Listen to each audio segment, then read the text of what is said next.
Listen up or run for cover. Dropping knowledge from the people who have it to the people who need it. The real Brad Lee Bombs is dropping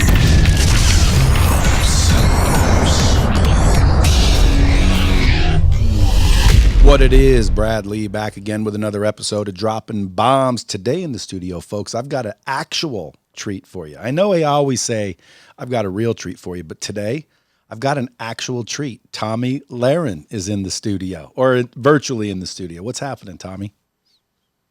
Oh, and you guys are in Las Vegas, and you know that I spent 4 years in Las Vegas. I went to UNLV, so I feel like I'm somewhat there with you. I saw that on your wiki.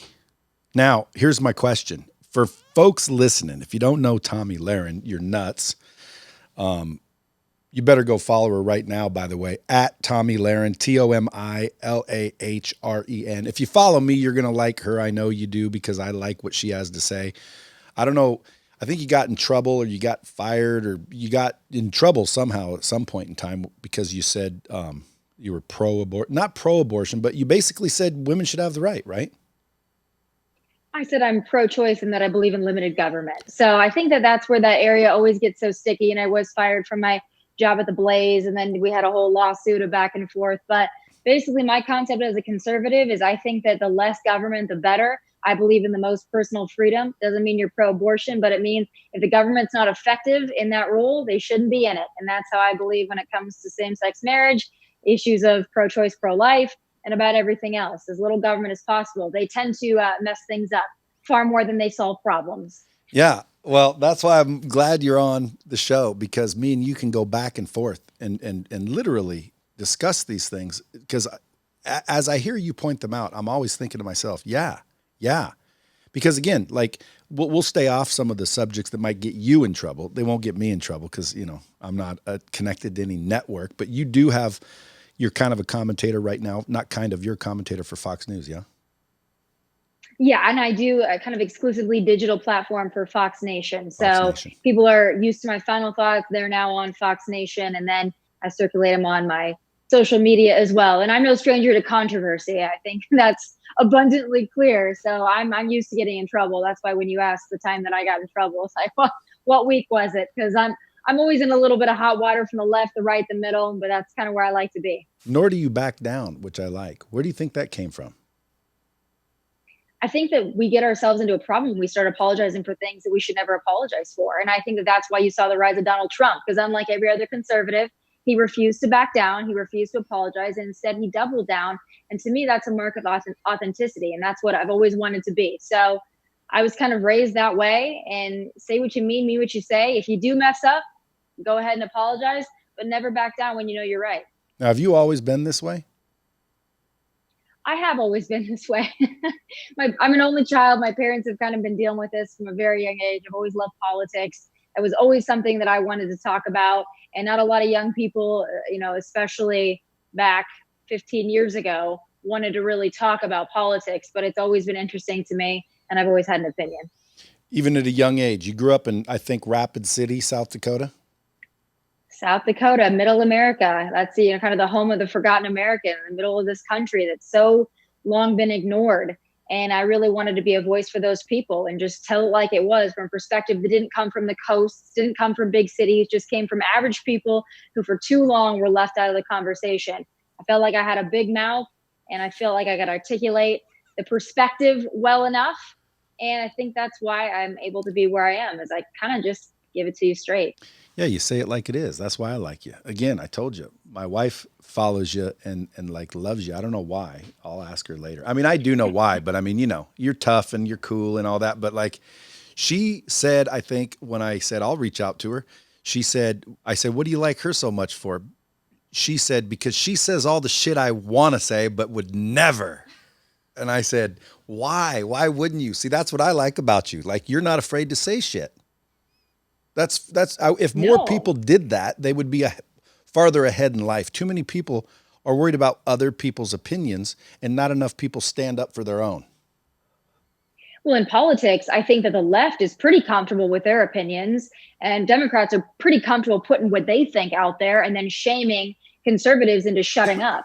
And that to me is what's so frustrating is, they can have the loudest mouths, they can be on Twitter, keyboard warriors, but then as soon as a conservative challenges them and as soon as a conservative stands up and refuses to back down, then all of a sudden that's when they get super triggered, the little snowflakes. But I refuse to do that. And I think if more conservatives would adopt that mentality, then the better off we would be. And we wouldn't be in the situation we are in right now, where people are getting canceled for not posting black BLM boxes. I mean, this is the summer of taking a lesson from everything that's gone on. Is if you apologize, you cower in the corner, your country burns like Portland. I don't think any of us want that. So it's time to stop cowering in the corner and being afraid to offend somebody, because the left sure as hell isn't. That's what I'm talking about. Tomi, I totally agree with that. It's funny because I put a black box up, but not because I'm a BLM movement guy, because somebody texted me and said, I guess you're supposed to put a black box up if you agree with ending racism, which I do. I'm like, okay, cool. So I put a black box up. Then I had a bunch of people hating that I put the black box up, and then a bunch of people, it's like you can't win on either side, it seems. So it's almost like you have to pick a side. And it's, to me, the BLM movement, the group, I'm not necessarily for a group. I'm for ending racism from black to Mexican. I got Mexican buddy up here visiting me right now, dude. He gets racism. To me, I put the black box up because I thought it meant end racism. What do you think BLM actually stands for? The group or ending? Obviously, you don't want to not end racism, correct? Oh, of course not. I mean, that to me, you can stand for equality and you can stand for having a conversation in this country about race relations and racism.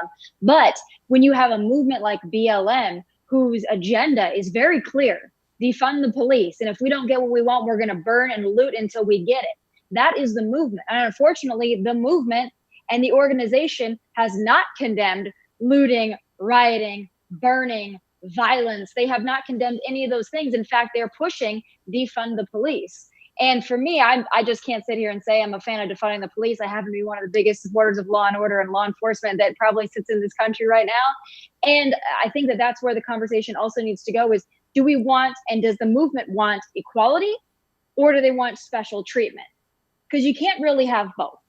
So let's all come together as Americans. We've got our country being ravaged right now by a pandemic, by an economy that was so prosperous and now is fallen, and so many people out of work. So to me, the time is not to be dividing ourselves into special interest groups and bickering between who has more privilege. It's a time to come together, get back to work, and get this country back together. And I don't see the Marxist BLM movement being a fan of that. Yeah, it doesn't seem to be. Let me ask you a question. How come Trump doesn't handle this? Like, let's put it this way. The president's really not in control, is he? Not Trump per se as an individual, but the presidency. They're not in control as people think. You'd think the presidency runs shit. Like, who runs the CDC? Who does the CDC answer to? Right. Well, I think that our president has been put in a very difficult position. And I think every time that he does come out and he tries to stand up and say, we need to reopen our economy, get Americans back to work, again, just like the rest of us conservatives, he's shamed into saying that, he wants the elderly to die, which that's where it's so frustrating with this conversation is you can say that you want the vulnerable to be protected. You can say that you want to flatten the curve like we were supposed to do for 2 weeks in March. And you can also say, I think Americans need to get back to work, and this isn't a one-dimensional issue. And so many people are suffering right now from having their livelihoods being ripped from them with arbitrary rules, restrictions, and infringements. You can say both of those things and have a complex discussion about it. But the problem is that the left just shuts it down. So I think this president's in a difficult spot. He's coming up for re-election in November, and he knows how the media treats him. He knows how the left treats him, the Democrats treat him, the fake news media treats him. So he's in this tough spot where I think he wants to do in his gut what he knows he wants to say, but he's been backed into a corner in a way. And I wish our president would get more vocal and more tough on a lot of these things. So do but, I. I think he's got a lot of people in his camp that are telling him to just take it easy because we've got an election coming up. And if we lose that one, I don't know what's going to happen to this country, to be quite honest with you. Yeah, me either. And you know a lot more about politics than I do. I try to not pay attention to it till most recent years, which is my fault. But like, I'm under the understanding, or at least the belief, that our vote doesn't necessarily count. Is that true or untrue? I think it's untrue in a way. I know that there's been a lot of talk in this country about voter fraud and mail-in voting, and you know how the Democrats are really pushing for that. Come November, they want to get those mail-in ballots and make sure that every state has them, model them after California. I spent 3 years in California investigating a lot of what's happening with the voter fraud and the mail-in ballots, and I tell you, that's the model that they want to spread across this country, and that's terrifying and horrifying to think. And it's also the prospect is coming very close to us not having a victor for months and months and months, given the issues we're going to have with mail-in voting. So, you know, that bothers me a lot. I think Americans do need to be worried about their vote counting. If we open the door to fraud, there's no going back. Yeah, but do you think it actually counts? What about the Electoral College? There's only 538 people that actually vote, and that's why they need 270 of those. Those, let's call them representatives or electors, they don't have to vote the way the majority votes. Is that right? They don't, but there have been very few instances in our history where that's actually happened. But where people feel like their vote doesn't count, I would say take a look at a lot of places like conservative Tennessee, for example. I live in Nashville, Tennessee. You'd think that Nashville would be a red spot. You'd think it would be a conservative haven. It's not. It's turned blue. Same thing with Dallas. Same thing with states like Colorado, who are purple. Same things with places like Arizona that used to be solid red, now purple. So your vote plays a big part in the shape and the makeup of your state. We've also got Californians and New Yorkers fleeing to what used to be conservative states and bringing their liberal mentalities right along with them. So people feel like their vote doesn't count. Just look at what the influx of liberals have done to a lot of conservative states. Make sure you get out there and vote in person. If you can loot in person, you can vote in person. That's funny. Yeah, you know, it's just crazy when I think about how can the left think the way they think? How, like, you and I are on the same page with a lot of things. Why is it, and my friends and people that I know, you know, just normal people, I don't understand how the left can just hate, like, for example, hate Trump so badly that they would vote for Kamala and Joe. How is it like, Tomi, if those two win, I swear to you, I know a lot of people threaten this. I swear to you, if those two win, I'm going to try and figure out a place outside the United States I can live. Do you know of any? The sad part is, well, for me, just to that point, the sad part is that I think about that, and I think a lot of conservatives think about that as well. But to abandon this country, there's really nowhere else to go. This is the greatest nation on the face of the earth. We have to make sure we're standing up and we're defending it, and we're defending those values of freedom. But the reason I think that so many people would go and vote for Joe or for Kamala, not only because they've been told that they hate Donald Trump, but as they are so misinformed. And all they get their information from Twitter, from Instagram, from their friends who are uneducated on the issues. And they are told that Trump's a racist, that Trump is hateful, that he's intolerant, that he's a bigot. They're told that President Trump is the reason we've had deaths from coronavirus. And if you watch the fake news mainstream media and you take in what the Twitter warriors are saying, you almost believe it. It's a subtle brainwashing. And then add to that the folks that are in college and they're being indoctrinated by liberals day in and day out. And you've got a lot of people that would actually vote for Joe and Kamala. And you got to look at this country and say, what are we doing wrong, especially with our youth? Well, that's what I want to find out. That's what I want to drill into. Like, what should people do? How do you and I and my friends all see what seems to be pretty evident? Like, this is not rocket science. Trump lowered taxes, fact or no? Oh, fact. For 80% of Americans got a tax break because of President Trump. And I'm talking about the left too, because again, I have a couple of family members that are a little bit on the left side of things. Vegan, you know, the type that'll argue over anything. So I said, did your taxes not lower? Yes or no? Yes. I asked my wealthier friends. Yes. I asked business owners. Yes. Taxes got lowered, period. End of conversation. How do you spin that to a bad thing? How is the unemployment so low? I'm sure you have stats because you do research. What are some stats that Trump has actually accomplished that you can look up? Well, we're looking at the economy pre-coronavirus, and we're looking at lowest unemployment in African Americans, Asian Americans, women, the low unemployment, historic low unemployment. And we saw an economy and a stock market that was doing exceptionally well. We saw our president renegotiating trade deals to fight for our intellectual property rights, to fight against what the Chinese have been doing and manipulating their currency and other things. You saw this president get tough on a lot of those.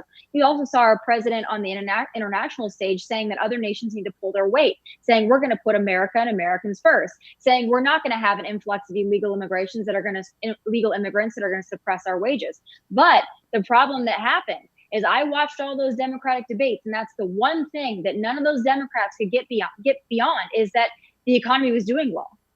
Then what do you have now?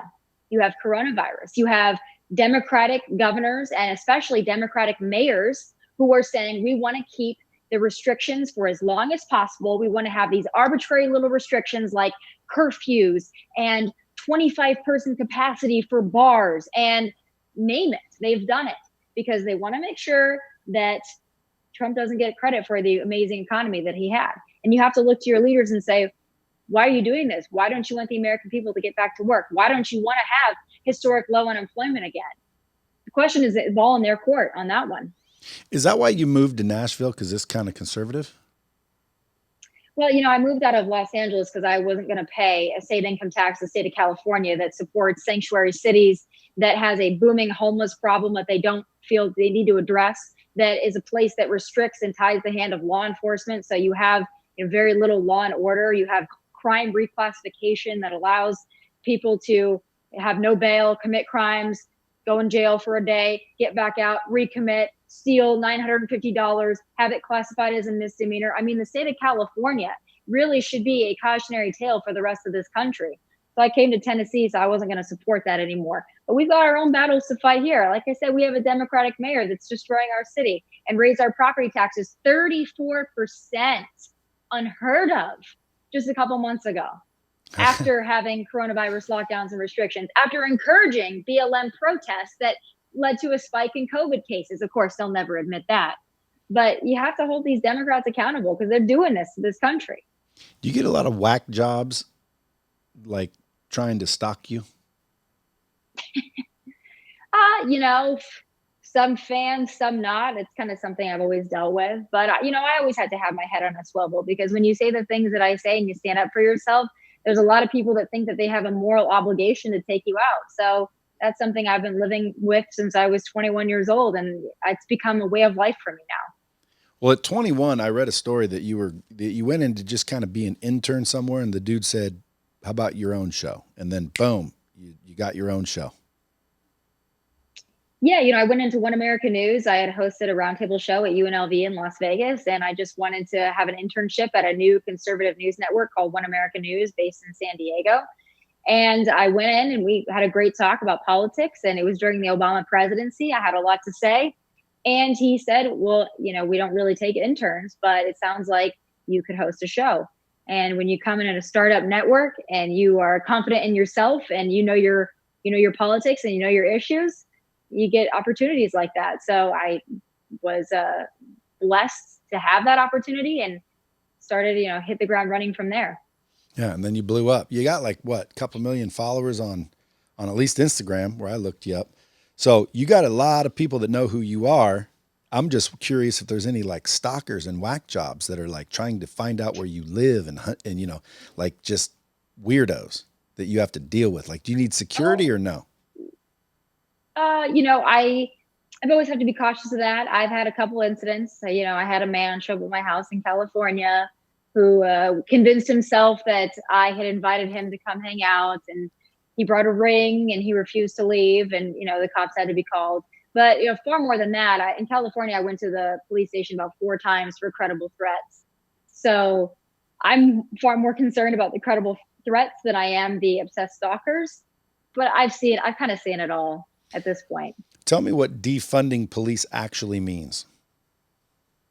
Defunding police means taking money away from police departments and reallocating it into, I don't know, for every community it's different. They want to reallocate it into underserved communities, or they want to reallocate it into community policing, that someone that has really no authority, really no jurisdiction, but just kind of comes in to give you a nice little touchy feely moment. I don't know what they think that's going to do, but that's what they mean in a lot of cases by defunding the police, taking money and resources away from police departments and reallocating it into some touchy feely BS. Yeah. Now, if they defund a police department, would it be fair to say that there wouldn't be any police, or there'll still be some, just a lot fewer? Well, I ask people this that want policing to be improved, and that's a conversation that can be had. But I ask them, you think that police officers need more training and more resources to be able to make better and quicker decisions on their feet out on duty? Well, defunding the police isn't going to do that. If anything, we need to fund the police, make sure they have the best training, make sure we're attracting the best, the brightest people on the force. Because what you're going to start to see when you start demonizing police, start defunding them, you start having this hate campaign towards anyone that puts on a badge and uniform, then you're not going to get the cream of the crop anymore. Why would anyone want to do that job for little pay, horrible hours, and to be completely demonized by the mainstream media and by half of this country? You're not going to get the good, upstanding people anymore. You're going to start to get the bottom of the barrel. So for people that want to see policing improved and they want to see better community relations, defunding the police is only going to worsen your problem. Yeah, amen. I'm curious, if you don't want more police or better trained police or police with better resources, it kind of makes me already question you as a person. Anybody that absolutely. Yeah, anybody that I've ever met that like doesn't want the police around are because they're doing sneaky shit. Like what? There's an aversion by a lot of people in this country to any sense of law and order, and some people feel because they have been told by professors, they've been told by the mainstream media, they've been told by the Democrats that anything that they do in their life is not their fault. It's because somebody oppressed them. It's because somebody else is more privileged. It's because they are a victim of the system. They are a victim of you name it. And they have grown up with that mentality. Police are bad. Authority is bad. Nothing is my fault. If my life isn't the way I want it to be, it's someone else's fault. Now, listen, there are a lot of people in this country that have grown up under really difficult situations and circumstances, and I would never take that away from them. But making them feel as though they're a victim instead of empowering them and telling them that they really control their own fate and destiny, you're not empowering anybody. You're keeping them down here. And that's my belief that the Democrats want to keep, especially minority communities, down here under the thumb, voting the way that they want them to vote, but not really empowering them and really inspiring them to reach their true potential. And that's why you've got people that feel like they don't need to follow the laws, because why should they? They're entitled to do whatever the hell they want. Did your parents teach you that growing up? My parents taught me to have respect for people that serve and sacrifice on my behalf. They taught me to respect my elders. They taught me to respect authority. You know, it's funny that that's not really being taught anymore. I feel bad for this country, and I feel bad for the kids that are growing up in this country that aren't being taught that and are learning their basic values from TikTok. That's horrifying to me. Yeah, like I got lambasted. I have a little bit of a following, and I got lambasted when I said, you know, we quit spanking our kids and then the whole world went to shit. Like when I was a little kid, I got my ass spanked. Now, I'm not saying, you know, you have to spank ass, because I know people that were talked to by their parents, but my parents were the kind that just beat your ass. And I said, you know, it kind of in a random conversation, you know, I think, you know, when kids misbehave, you know, ultimately a swat on the ass settles it, and nobody does that anymore. You'll go to jail if you hit your kids. What do you think of that? Well, I think that there's just a basic lack of respect because there's no consequences. And I think that even goes beyond parenting. That just goes into this country in general. There's been a lack of consequences for actions that are unacceptable and intolerable. But that is a generation, you know, my generation, the generation after me, that's how they're growing up. Everyone gets a trophy. Nothing is your fault. Everyone dances around you. You're entitled to everything. And then people wonder, when that grows up, what do you get? You get 2020. You get Portland. You get Seattle. You get the mess that's happening in our streets. You know, there has to be consequences and repercussions for people's actions. Unfortunately, there's an entire political party who doesn't seem to believe in that anymore. Well, that's what's scary to me, because it's not these hoodlums in the street protesting. Because I think if you ask me, you know, somebody's young, you know, foolish, not really mature. They see a bunch of people allowed to be in the streets, throwing rocks, looting shit, grabbing sneakers. They're just going to follow the masses, but they're not really the same people that are defunding police. What scares me is the commissioners and the actual people, the politicians that have been elected locally are the ones doing it. And that's what's scary. A lot of people in the streets are being used as pawns, and they don't understand it. They're being used as pawns, and they've been told to spread this anarchy. We saw it with the mass riots that we had for weeks, and then now they've continued in places across this country. And that's what happens when you lock people in for so long and you restrict them and you take away their rights, and then you say, have a free-for-all. Then you get what we got in this country after the death of George Floyd. And you saw a lot of people who claimed to be protesting in the name of justice with a giant grin on their face as they were looting TVs from Target. And that was being called acceptable by so many people. And it's not. And the fact that we've gotten to the point in this country where that is what justice is supposed to be, that's what civil rights looks like, is truly twisted and demented. Well, if you've got a mayor or a governor telling the police to stand down, shouldn't and couldn't they be recalled instantly? They should be, but the problem is nobody wants to get politically active. They're fine going in the street with a stupid sign that they made with their Sharpie and feeling they've done something. But so many people in this country don't want to actually get politically active, and they don't want to find a solution. They want to complain about things. I worked really hard to recall our mayor here in Nashville, and we're going to try to do it again. But the problem is so many people have become so complacent, and a lot of conservatives have as well. They see that we've elected Donald Trump, they look at Joe Biden and say, no way that this fool gets elected. But the problem is we sit back, we wait, and we watch, and the whole country is going to look like Portland. It is not overdramatic to say that. Look around. Would anyone think we would be here this summer? No, but it's happening. It's happening every day. Where were you when you heard of the whole COVID thing? Oh, I was in LA. But you know, the funny thing about this is I remember being on a plane to Miami going to cover Border Patrol and protecting the Super Bowl. So I was on my way to Miami, and I remember then this was all breaking out in Wuhan, China. And I remember thinking, cut off travel from China. Do it fast. Do it now. We know that this is where this is coming from. Cut off travel. And our president did act swiftly. I would have preferred he acted even faster than he did, but he swiftly acted and cut off travel from China. And then what did he do? We had a hot spot in Europe and Italy. And what did he do? He cut travel off there. And what did they call him? They called him a bigot and a racist. And now they turn around and say coronavirus is his fault. And people believe it. That's what the fake news media can do to this country. And it's disgusting. What do you think people can do, though, Tomi? Like, to me, it's whoever owns the media owns the narrative. That's the problem. Not even just who owns the media, but who owns big tech. That's something that really we need to be taking very seriously is Google, Facebook, Instagram, all these tech platforms and their control and their censorship and their algorithms and their shadow banning and their control of the message is really concerning. And, you know, if you ask me, and I've talked about this to several people who are a lot smarter than me, they need to be broken up. These monopolies need to be broken up because the control that they have over our information is truly terrifying. It is. And what's crazy is like they control who you hear from and who you don't hear from. You know what I mean? Ultimately, you will hear what they want you to hear. Does that make sense? Oh, absolutely. And you just look at when you Google things, what's the first thing that pops up in your search engine optimization? What's the information that pops up? How hard you have to find a thought that is conservative and fairly conservative, not demonizing conservatives. It's rather difficult. And people don't work that hard to find the information anymore. So they take what they're being fed and they believe it as fact. Luckily, we haven't had as much air travel in this country, so people haven't been subjected to CNN while they sit in the airport on their layovers. But that stuff, to me, is mind poison, and it's brainwashing. What do you think of these masks?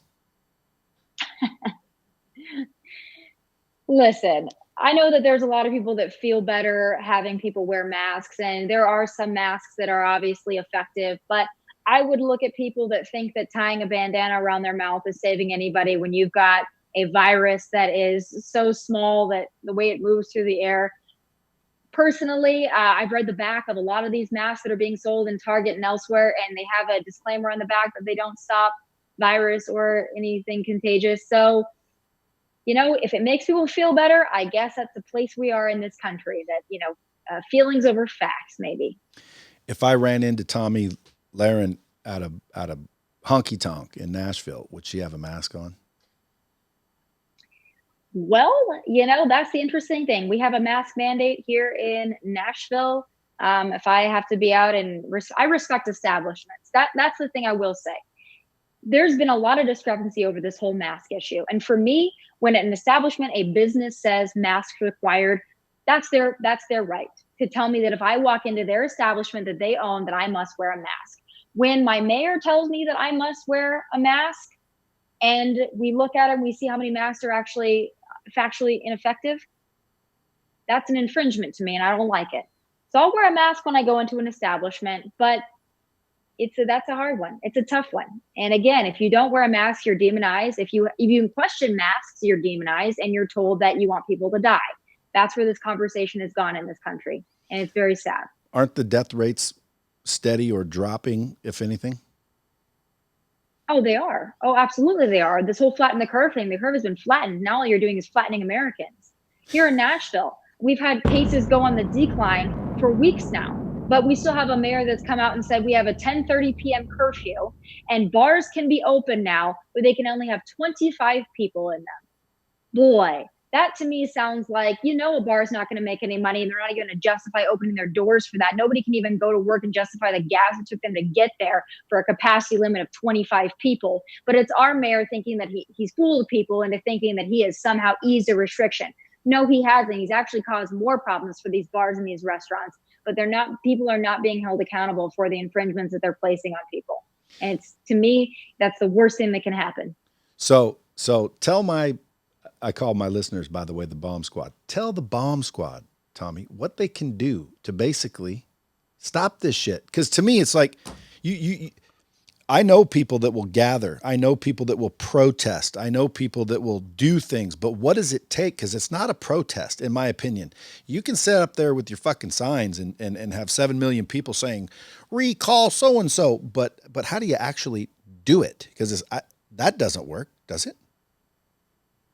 Well, we had a great effort to recall our mayor here. So it's doable. But for me, for those bars and those businesses that are being restricted and they're saying, we need to open up, our livelihoods are at stake here, we're losing everything, people are losing everything. Look at the skyrocketing suicide rates. We already had an opioid epidemic in this country. Look at addiction, look at domestic violence, look at kids that are not going to be able to go back to school. Look at people that were counting on those sports scholarships, or they were counting on after school programs to really get them by, that the only meal that they had that day is when they went to school. Look at all of these other issues and start standing up and speaking up. That's the one thing that people can do, even if they're not politically active, even if they don't want to go out and sign a petition. What you can do is, if you think something is wrong here, you can stand up and you can speak up, and you can stop being so scared to offend somebody.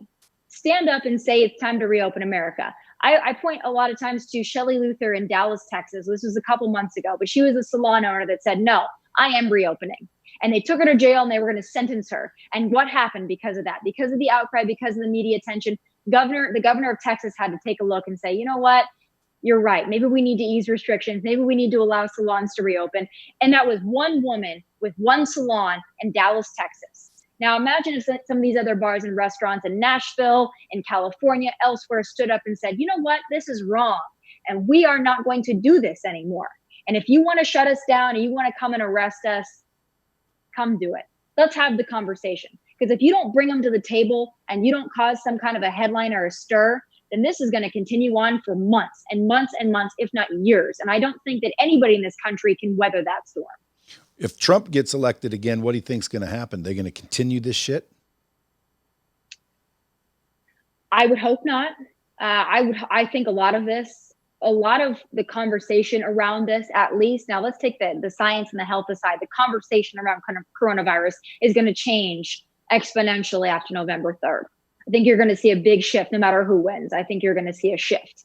But I hope that our president stands up and says, regardless if it's leading up to the election or right after the election, which I am confident he is going to win, that we need to reopen America, and it is time.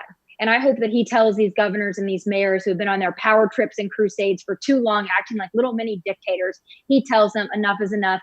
America first. I'm standing up for the American people, and I'm going to come in and I'm going to step in and make sure the American people are able to get back to work. And that's what I hope to see from our president.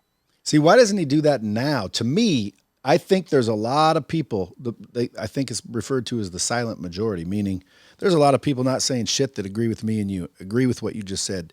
A lot of people might think they're left because they don't talk and they're not out there running their freaking agendas and holding up their signs, but they think the same way. Because again, to me, I think if Trump came out and said that prior to, it would guarantee his reelection. You think he's not saying it now? Like, what can he do then that he can't do now? I think that he would be wise to come out and get strong and get tough. I mean, let's remember what he won the 2016 election on: build the wall.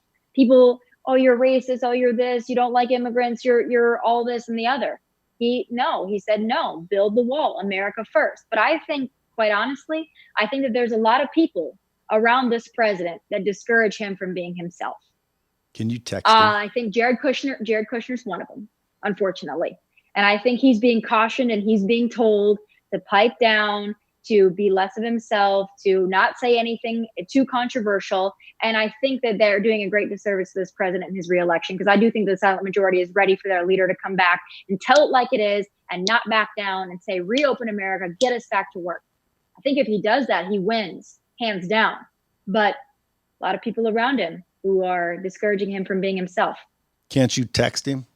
Can't you text the old Donald? I wish I could. I try through my final thoughts. I try to get this president. But the problem is, too, is there's so many people in this country that believe what they see on CNN, that believe that this president created coronavirus. I mean, they have got that in their mind, and they're believing that. They're not looking at Cuomo and what happened with the nursing homes in New York. They're not looking at all that debacle and so many people that have actual blood on their hands.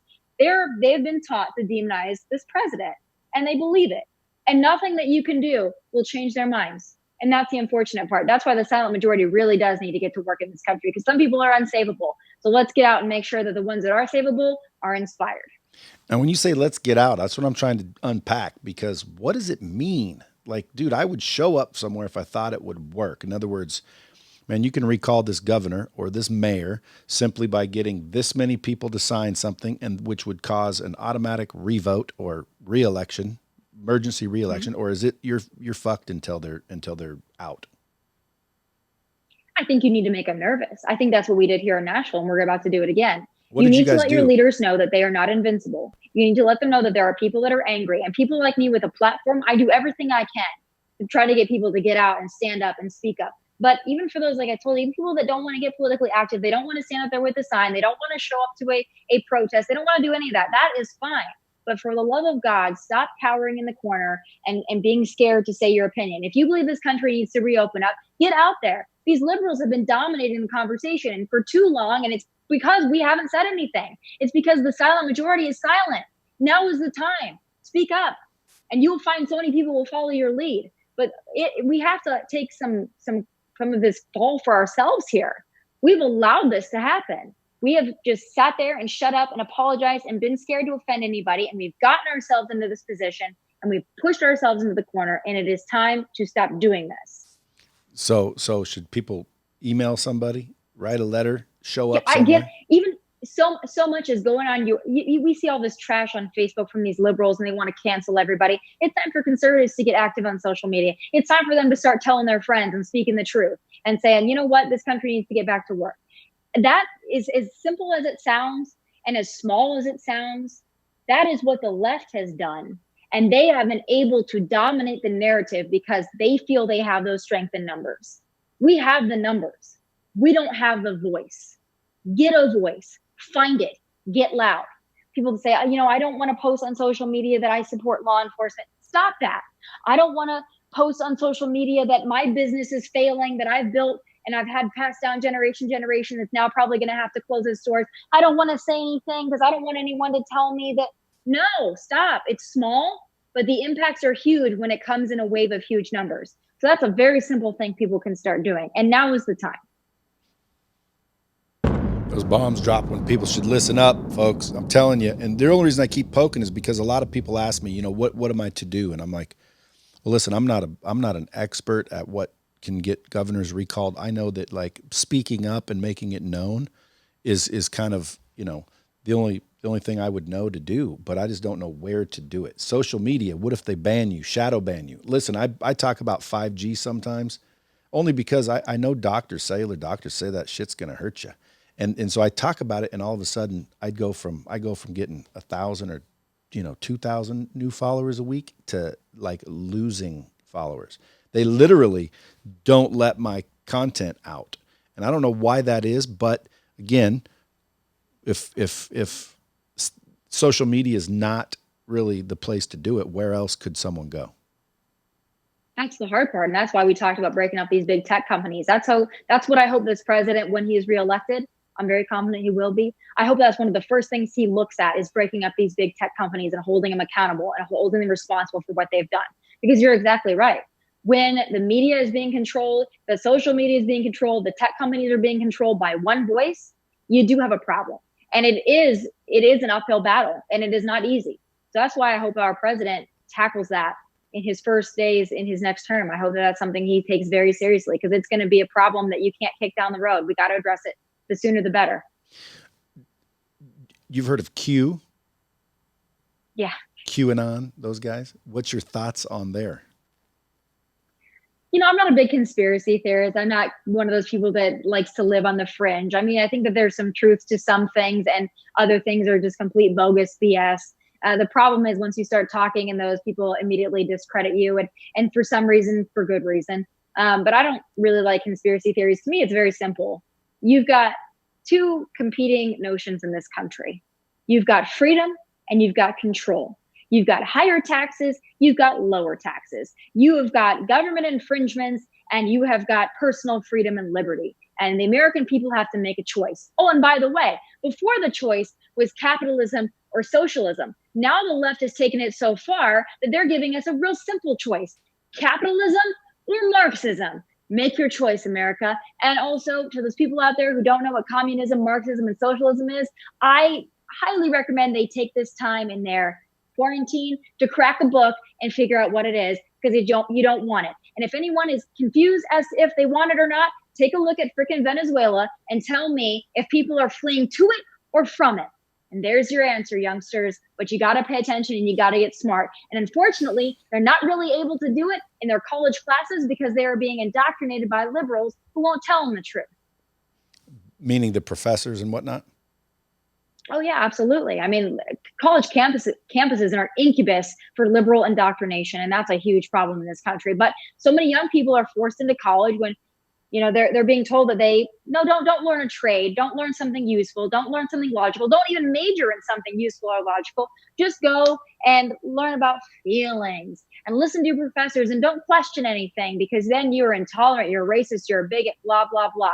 You've been labeled into a corner. Even young people that go to college that were raised conservative or raised to think and feel for themselves, go to college and all of a sudden they come out with an Alexandria Ocasio-Cortez sticker and a communist manifesto. So parents need to take some ownership of this as well. We got problems in this country. Hey, what would you say to people that are like all inspired by you right now, and they're going to say, I'm going to start saying what I believe, and then they start getting the hate and the shit talking and the negative comments? What would you say? Tell them how to handle those. No, if you wouldn't take advice from somebody, then don't take their shit. That's how I would really tell you. I have so many haters. I have so many critics. I have so many people that call me so many names. I don't believe it. I don't buy into it. It doesn't bother me anymore. I have rhino thick skin.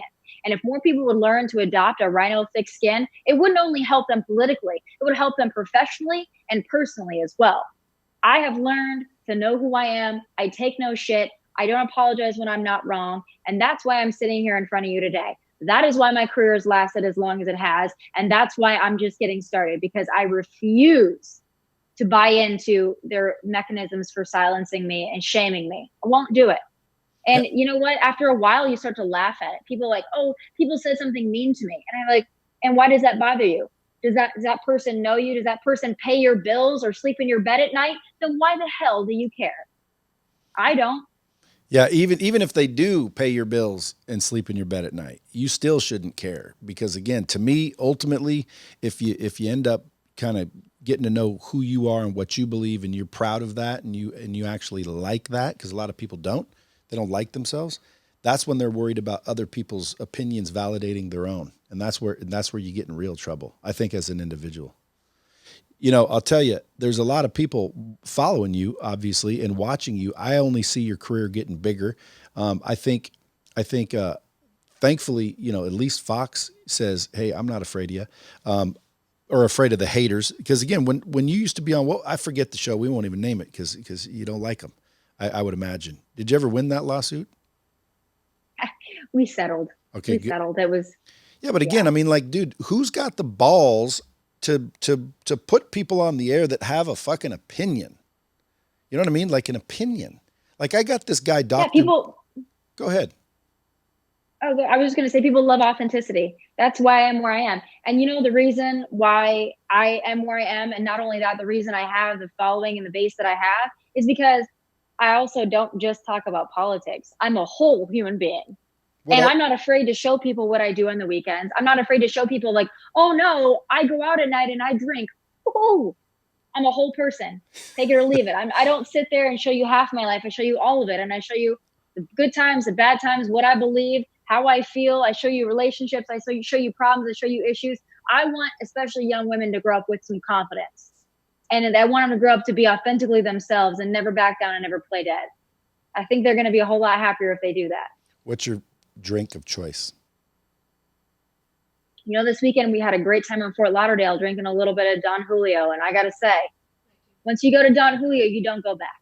1942? But, yeah, I'm a beer drinker as well. I'm just a red-blooded American from the Midwest. So do you ever get shit-faced drunk or are you always real responsible? I'm fairly responsible. I really have no desire to get shit-faced drunk, to be honest with you, but I have fun with my friends. I'm just turned 28 years old. I have a good time. It's okay to not be so stiff all the time. It is okay to show people your whole life and be proud of your whole life and not feel like you have to be some rigid, confined human being. For too long, conservatives have been that as well. They've been this typical yacht club, young Republican type image. And we don't just exist that way. Conservatives come in a whole range of colors, whole range of ideas, genders, sexual orientations, everything. We are an entire group of people. We are not a monolith. We are not just the white rich kid that is got a sweater tied around their neck that goes to, you know, young Republicans meetings. We're a whole lot of different people. It's time we start acting like it and showing people that.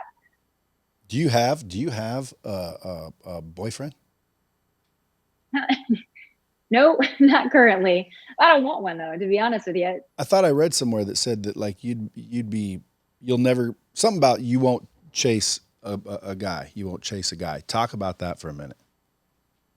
Well, I think it was about 2 weeks ago. I got a little upset at the way I was being treated by men and the way all my friends were being treated by men, and really women in general were being treated by men. And I'm actually going to reverse that. Not treated by men, treated by boys. So I did a PSA for boyish men. And a lot of people got really mad at that because they thought I was being a feminist. Well, hey, listen, if telling a dude that you need to step your shit up and you need to start acting like a man is a feminist, then I'm not sure they know what a feminist is. I'm definitely not a feminist, but I do hold people to a standard. And I'm tired of the men in this country not acting like men.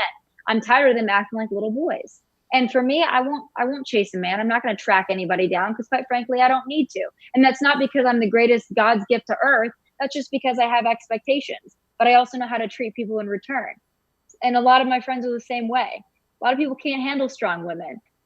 It's all right. Yeah. Not everybody needs to. Well, not only that, I mean, you're also above average common sense and above average intelligence in my book.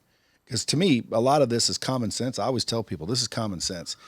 You know, beautiful women of any kind, of any age, they literally have the advantage over men. Would you agree or disagree? I would think so if we would have a little bit more confidence. But for me, the problem right now that's going on in this dating game is men have been conditioned to be able to go on an app and swipe, swipe, swipe and find what they're looking for. And they don't value. And that's a problem. They want to post something or be with somebody for the social media validation and the likes and the clout or living for other people, but they don't value. And another part of the problem is that men, I call it the pussification of men. Men aren't men anymore. They're little boys. They don't know how to make plans. They don't know how to be good communicators. They don't know what they want. And they act like children.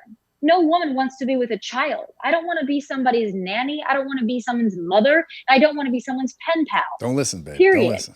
Just joking.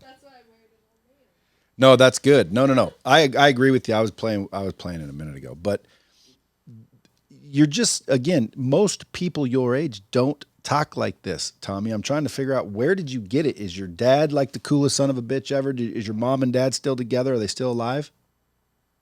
Yeah, my parents have been married for almost 40 years now. See? I'm an only child. You know, my parents aren't as outspoken as I am. I mean, they grew up with values that I grew up with, obviously, and they taught me those values, and they're very just middle class, hardworking people.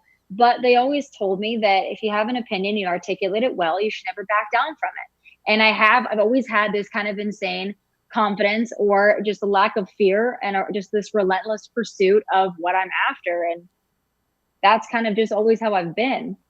Yeah, but it's usually the opposite, meaning people from let's say 20 to 30, they have this chip almost and this confidence, but it's for the dumbest shit. You know what I mean? Like they're the opposite. They pipe off, but they don't have any logic based in their shit. Like when I said to my daughter, you know, did Trump lower your taxes? Yeah, but and all the shit that they're talking just makes zero sense. No foundation of truth to it. What would you say to all of the 20 to 30-year-olds that hate Trump? I would ask them why they hate Trump. And if they can give me 3 solid reasons, that's wonderful. And then I'll say, all right, you can hate Donald Trump.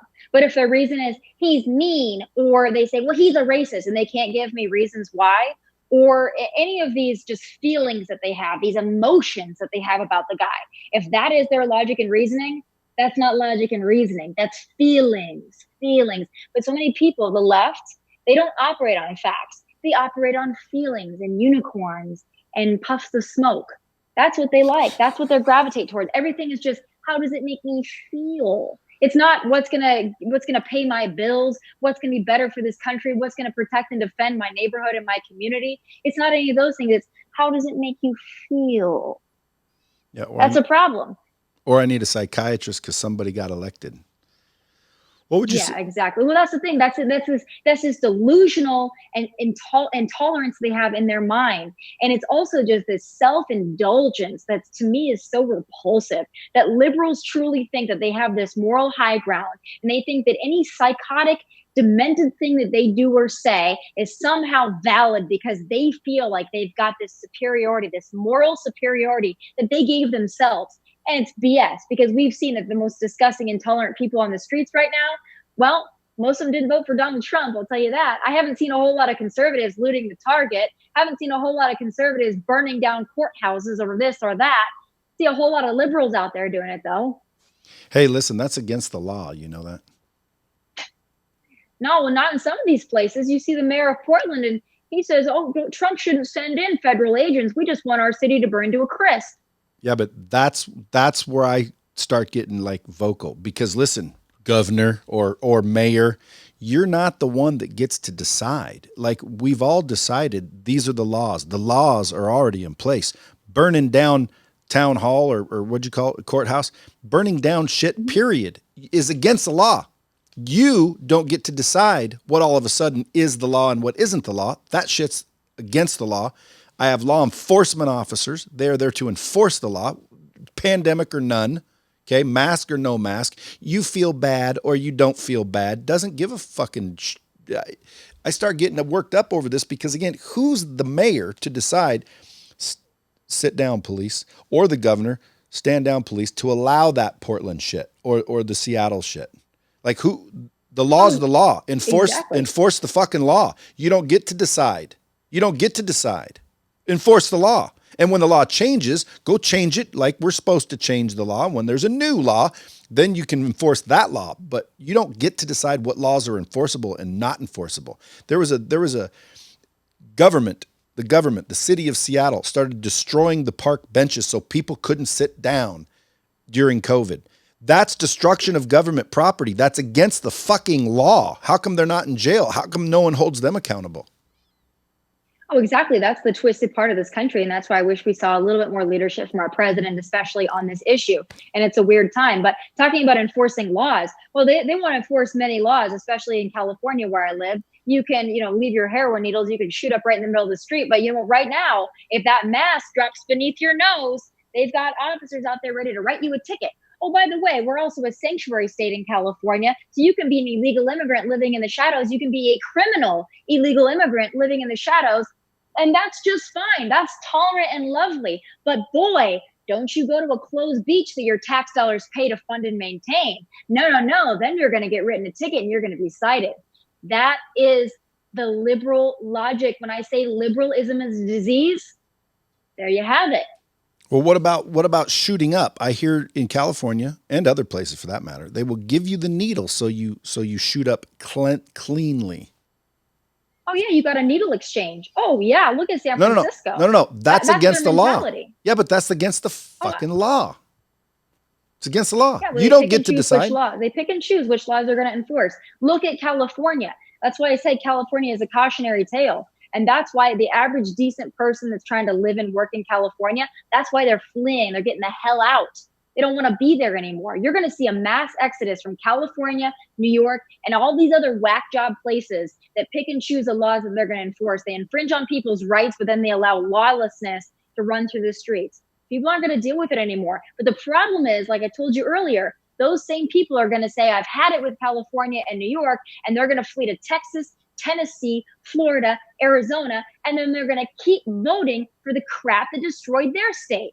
And that is where we're going to have a big problem. Have you been to San Francisco lately? I've been to San Francisco one time in my life, and I will never go back. How recent? It was about a year ago, and it was repulsive. Did it smell like actual piss? Oh, yes, it does smell like piss. There's needles covering the ground. I'm in the middle of a really nice area, staying at a very nice hotel, there for work, there to do things for Fox, actually, to cover what's going on. And there was a luxury store that the window was smashed in. This is before people started looting, by the way. This was a year ago. Things smashed in, needles all over, druggies walking around with their privates hanging out on park benches. Disgusting. And that's the same with Portland, and it's the same with a lot of the things you see in Seattle as well, and Los Angeles. It's disgusting. That's what happens when you elect liberals. And let me tell you something. That's the truth. That's the truth. When I was there, it smelled like piss. There was human shit on the ground. There was bums everywhere. And this was a city that not too long ago I was in. It was a great city. It was fucking nice. And now all of a sudden it was just destroyed. I haven't been to Portland. I grew up in Oregon, but I haven't been to Portland. I can only see it on the news. I don't trust the news, so I don't know what's going on there. But I do know that people are breaking the law. And I do know that I don't believe whether you're governor or you're a mayor, you get to decide which law to uphold and which law not to uphold. So I don't know if anyone listening can do anything, but I can promise you, holding the elected officials accountable is one thing we should be doing. I don't think your vote counts from a federal standpoint. I don't think it does. Why? Well, because there's an electoral college. There's only 538 people that actually fucking vote. And whether or not historically they've followed, what the majority says, or, in other words, you may not even be able to admit that, or you just don't believe it. I don't think our votes count on a federal level, but I do at the local level. And more importantly is your local elections massively important. Would you agree with that? Absolutely. People forget that it starts at the local level. And too many people sit out, especially when it's not a presidential candidate on the ballot. They sit out, they don't pay attention. They did it in California where they voted themselves in a gas tax. They had a chance to repeal it and they didn't. That just goes to show you that people are not paying attention because they don't think it matters. They don't think it affects them, but it does. If anything we've learned in the summer of 2020 and the spring of 2020, it's that this stuff impacts and affects every single American in this country. And there's no longer time to be blissfully ignorant and feel like it doesn't apply to you. And you just want to go on Instagram or make a freaking TikTok video. Start paying attention. This stuff matters. It's not real that immigrants that are not legally here, let's call them people illegally here, they don't get to vote and shit, do they? Well, depends on where you're at, because I'll tell you this, people tell me that illegal immigrants aren't voting in the state of California. I call a giant BS on that. Here's why. In California, we give driver's license to illegal immigrants. So we've already lowered that barrier there. We've already opened the door to fraud. But if you are in California and you're an illegal immigrant and you can get a driver's license, once you go to the DMV, you are automatically put on the voter rolls. In fact, to get yourself off of the voter rolls, you have to opt out. Not opt in, opt out. you're having illegal immigrants, many of whom don't speak English, and you're placing that on their shoulders to opt out of being registered to vote. But mind you, we also don't have voter ID laws. So you can show up and you can vote without an ID, but you can even get an ID if you are an illegal immigrant, but you have to opt out to make sure that you're not on the voter rolls. Now tell me illegal immigrants aren't voting. Who is making sure they don't vote? And also, do you one better? Now we got mail-in voting. So now you can do the fraud from the comfort of your own freaking living room. Well, when I voted in California this last time during the midterms, I did not request a mail-in ballot. When I went to vote, they told me that I had requested a mail-in ballot. I said, no, I didn't. And they said, oh, okay, that's all right. You can vote here. So they had been told that I had a mail-in ballot. I didn't, but it got sent to me. But I also went and voted in person. So if I wanted to exploit the system and I wanted to be a fraudulent voter, I could have voted twice. And now I'm just hoping and praying that the government of California catches that. Now imagine that on a mass scale, and imagine that in every state in this country. And that's what we're going to have in November if we allow mail-in voting. Well, when you say allow, it's again, this is the biggest confusion out of all this. It's like, who's allowing this shit? Like, I don't get it. When these governors are breaking the law, they're breaking the law and no one's saying anything. This is my biggest problem with Trump. And by the way, I like Trump mainly because of what he's done and mainly because he's a businessman. I don't necessarily think he's the most presidential, acting candidate in the world. Like I would prefer someone a little bit more, respectful and distinguished. But then again, dude, everyone's got their fallacy or their problems. I do like Trump. I definitely would vote for Trump if I thought it mattered. But I will tell everybody, obviously, that I am for Trump until there's another choice, but it's definitely not a politician. See, I don't hate, actually I do. I don't want a politician. What do you feel the politicians are doing about all of the backroom deals and shit? Like, don't you think if we just got rid of all the politicians and started new from fresh people that were never been in politics before, that all the old boy networks would die? Well, it's up to us to do that. But the problem is a lot of people do come in with fresh ideas, and they come in being a genuine, authentic person who wants to be in there to advocate for a change and do the right thing. Problem is they get into DC for a little bit of time, and all of a sudden money talks, special interest talks, re-election talks. And all of a sudden, those great people, those fresh faces that you had, they're a member of the swamp. And we have just as many Republicans, rhinos, Republicans in name only, that are screwing us over as we have Democrats. And that's a thing I also take a big issue with. Mitt Romney, I'm talking to you. That's a politician, though. That's what I'm talking about, Tommy. It's a politician. Okay, now I remember you voted for or endorsed the one young dude. I forget his name. Who's the dude that was kind of a young, good-looking dude? What's his name? For president? Yeah. Marco Rubio? Yeah, Rubio. What happened with Rubio? Like, why'd you endorse him? What does he think? Well, during the primary, when initially early on, I thought that Marco Rubio might be our best chance. I thought he comes from an immigrant background. He's a little bit more relatable to a lot of people in this country. And I liked a lot of the ideas that he had. So I thought that he was our best chance to beat Hillary Clinton.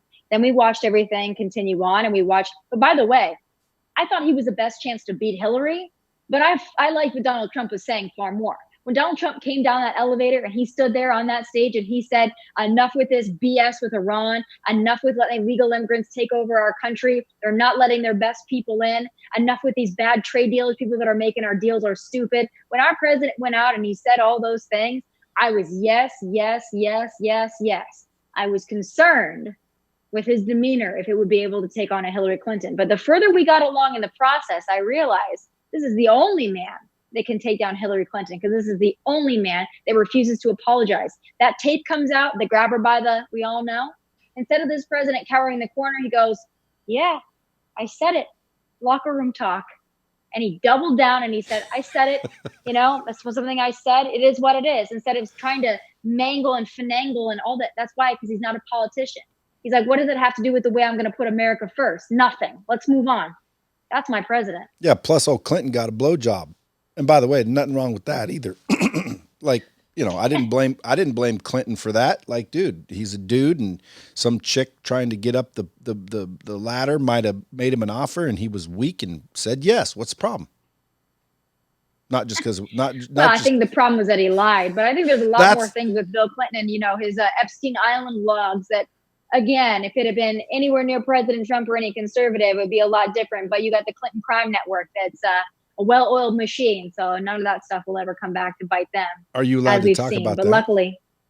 Are you allowed to talk about that? Are you allowed to talk about the I don't crime family? I don't have a ton of opinions on it. I think something happened. I don't think that Epstein killed himself. I do think that there's a lot of people in high places that are making sure that, what's that? Do you think he's dead? Oh, I think he's dead. Did you see? I just don't think he killed himself. Again, I'm not into conspiracies either, Tommy. Trust me, I'm not a conspiracy nut. But if you place his picture and the picture of the dead person, they've got different noses. They're just not the same person. Now, that could be doctored. I don't know, because I don't trust the media. I don't trust social media. Right. I don't trust anything that's out on the internet. Why? Well, because, dude, someone can be controlling that. You see the picture of Trump kissing Jeffrey Epstein? I thought that was real when I saw it, and I said, "Oh, see, how come no one's freaking out over this?" Right. Dude, that was a Photoshop picture, and it could be for us or against us. So I don't judge, but I don't understand how we can fix anything. That's what discourages me. What would you say to that? Like, you seem so fired up. Maybe it's because you're young and you just haven't been smacked enough times to realize, shit, we're barking up the wrong tree. There's nothing we can do but ride this bullshit out. You just keep fighting. But I'll tell you this. I understand how people can feel this way, but I guess I have such a love of country that I look at our history and I look at the people that built this country who could have easily said, there's nothing we can do, guys. We're going to be under the thumb of the colonial rule, and this is how we're going to be. But that's not how Americans act, and that's not how Americans feel. We rise up, we say enough is enough, you push us to our limit, and we will come out and we will fight. And you saw it after September 11th as well. You saw this country come together and say, we're not taking this. We're going to fight back. You saw it again in 2016, where the silent majority and the forgotten Americans stood up and said, enough of this. We can do it again. We just have to keep that love of country in our hearts and remember who the hell we are and start acting like Americans. And conservatives, stop acting like you're terrified of everything, that the worst thing that can happen to you is someone can call you a damn name. Because trust me, we descend into socialism and then we descend into communism. That's the worst thing that can happen to you, not being called a name on Instagram. So stand up, speak up, and stop being such snowflakes. This is enough.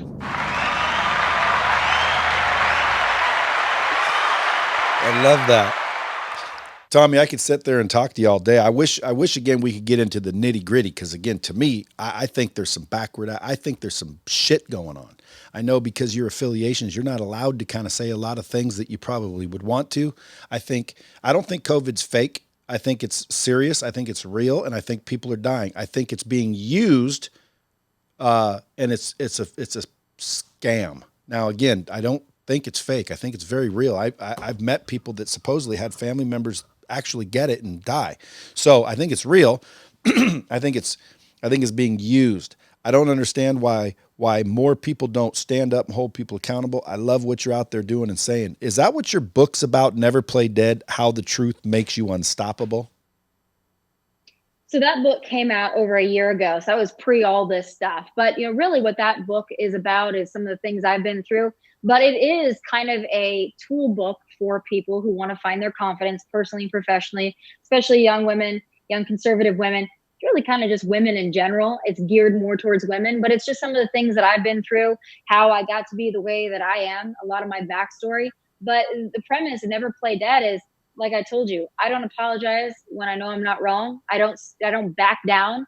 I am okay with being hated by liberals, conservatives, and whoever else, because that means I'm an independent thinker. And I want to teach more people how to be that way and how I got this way and how I have this confidence, not just politically, but personally and professionally. And this book teaches you how to do it. And Cold Beer Apparel, is that yours? No, actually, it's just me fighting for our local Nashville bars here. So we came out with a shirt to benefit some of our bars here that have been destroyed and flattened by our tyrannical mayor and his restrictions. and a lot of the people in those bars that are suffering right now, a lot of our local musicians who aren't being able to play, being able to make a living, get their content out of there. So I moved to Nashville not that long ago, but I'm going to support this city. I'm going to support the business owners of this city. And if I can do it with a cute shirt and help kind of drive some people to go on and support local Nashville, that's what I'm going to do. Folks, go get Cold Beer Apparel. Excuse me. Cold Beer Apparel. Talk shit, get hit. Is that the number one? Is that the only one, or is that the main one? That's our main one right now. We just launched that about a week ago. And to me, that saying there, it's a very aggressive saying, but it's one of those things that I hope inspires conservatives and just all people to stand up, speak up, and stop being such a baby. And folks, I wish I could be turning you on to Tomi, meaning like you didn't know who she was till now. I highly doubt that's the case. You probably already knew who she was. Hopefully now you understand why she's like she is. I love what you're doing. Obviously, I think you're going to get bigger and bigger. Number one, only because of your authenticity. People are missing that shit. You know, people are missing that shit. The only thing that scares me, Tomi, honestly, is who owns the media. And when I say media, you say big tech. To me, it's the same thing. Social media, Instagram, that is TV nowadays. Like Instagram is TV, is media. It's the media. Now, whether it's big tech or media, when I say media, that's what I mean. Television, movies, Hollywood, social media. If 5 companies own all of those and they're all on this left with the Zuckerbergs and the fucking Bezoses, Bill Gates, like, isn't that scary shit? Very. It's terrifying. That's why I said breaking up these big tech companies, holding them accountable, making them be more transparent about their algorithms, what they're doing to silence conservatives. That is a must. That is definitely a government function because, as you said, those who control the information control this country. So I hope our president takes that to task, especially right after he's reelected, which I'm still very confident is going to happen. I want to see you post some more shit. Tag Trump. You know he's listening to you. The other day I saw him retweet something James Wood tweeted. James Woods? Yeah, I think it's James Woods. Anyway, you know he's listening. You know he's on that social media. So do your part and just keep doing what you do, Tomi. You're a freaking hero to some of those people that are not willing to speak up. So I appreciate you and I thank you for that. Also, yeah, always. We all have to do it though. Dude, we might even be neighbors. Again, my wife and I are looking to get a place down in Nashville. Not for any particular reason other than it's, kick ass. How are you liking it all together? Good? Nashville's a great place to be. Is it? It's a wonderful town. It's creative. It's fun, but it's still the South. People are nice here. We've got just a lot of natural beauty in Nashville, and I think that you guys would love it. It's a great place for a family as well. How about the humidity? It's not too bad. I mean, it's not Las Vegas, that's for sure. But it's not too bad. I lived in Dallas. It's manageable. It's tolerable. Coming from California, obviously, it's a lot more humid here and it's hot during the summers, but nothing that we can't handle. You're used to heat. You're used to Vegas. It's just a different kind of heat, right? Why'd you pick Nashville? A lot of stuff's moving to Nashville. Nashville's going to be a big hub. Same with Dallas, Texas. But people are leaving the coasts and they're coming down south and they're going to the middle. They want to get rid of this tyranny. They want to have more freedom. And they're coming to places like this. This is a real creative spot. It's a great centrally located spot. And it's the South. And even though I'm from the North, I really love the South and I really love what it stands for and the people here. It's just a great place to be. Amen. God bless America. Tomi, I appreciate you spending time with us today. Folks, go follow her at Tomi Lahren, TomiLahren. And if I can help you in any way, shape, or form, reach out, Tomi. I'd love to help you, whether it's donating to a cause or helping. Let me know how to help. Because again, I don't know. I mean, I don't want to sound like the rest of these clowns that are like, I don't know what to do, so I just don't do anything. I just really don't know what to do. I always think, man, standing on a street corner with a sign that says blah, blah, blah, that really doesn't do shit. And I have an extreme level of common sense. And to me, it's like, if I'm going to stand all day just to hold a sign, that doesn't do anything. I don't want to stand all day and do shit. But if I can help, if you know of ways I can help, whether it's, introductions, tweeting, donating, whatever it is, reach out to me, because I definitely want to make sure I support your agenda and America, and Trump or any non-politician candidate. To me, if Trump does the next 4 years like he does this last one, I'd be honored to call him president. And I think a lot of people will. If you're not voting for Trump, folks, I want you to follow Tomi for a little while and listen to what she says and go do some research. So hopefully by November 4th, we have a shot in hell, which I think we do too. I mean, again, if you ask me, I'd bet anybody Trump's winning by a landslide. I don't think there's as many dumbasses out there as you think. Honestly, I think there's amen to that. Let's hope that's true. Dude, it can't be. Nobody wants to defund the police. I don't know who's doing it. I don't know what commissioners or how it works, but like, who has to vote? Because it ain't the people.